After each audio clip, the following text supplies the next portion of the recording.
Go ahead. Okay. Number 2. The city manager, like him or not?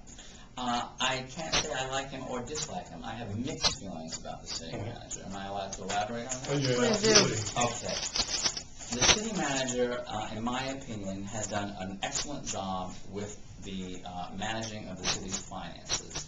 There are many, in fact, I think we have more reserves in Fort Lauderdale than there is in Broward County government. They just blew the whole wad on overages on the election. So when your city has more money in reserves than the county, you're doing something okay. I think he's extremely organized and efficient and has done a good job managing the budget. That being said, I'm not pleased with the bloating of the budget over the last 5 years, almost doubling. I'm not pleased with some of the levels of the salaries and the upper management in the city.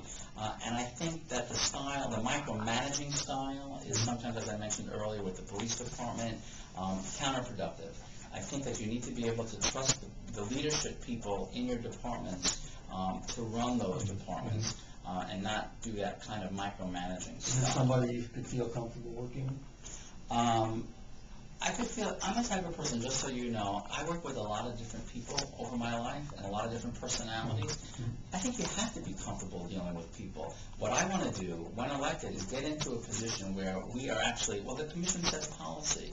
The city manager has to execute that policy. He doesn't set policy. So it's incumbent upon the city commission to make sure that the city manager is enforcing and implementing the strategic plans, the goals, the missions, and I would hope that once the new city commission comes on board, one of the first things that we would do is to have that kind of a workshop, a retreat, to establish the direction that we're going to be going. If the city manager functions in that capacity and does that implementation, that's wonderful. If he doesn't, that's a whole other story. I think it's premature to sit in this position where I am now, where not having actually worked nuts and bolts with a person on staff to judge, I just feel that way right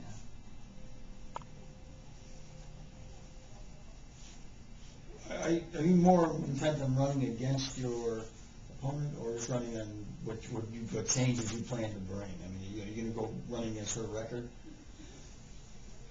My style of leadership and my involvement in the community is very different from the incumbents. So to answer your question, it's a combination of both of those. I would not be running if I was pleased with her performance over the last 3 years. That's easy. That's a given. As a supporter of hers 3 years ago, I definitely wouldn't be running right now if I was pleased with the performance over the last 3 years. But I'm not pleased with the performance. I'm not pleased with the record. I'm not pleased with the level of service to our entire district. Almost every neighborhood to a T feels that the constituents do not have a voice. They don't feel that they have a seat at the table. They feel that her behavior has been counterproductive in that not getting along with city staff and not getting along with colleagues on the dais, she's unable to build consensus and unable to build a coalition. Okay, well, let's do that.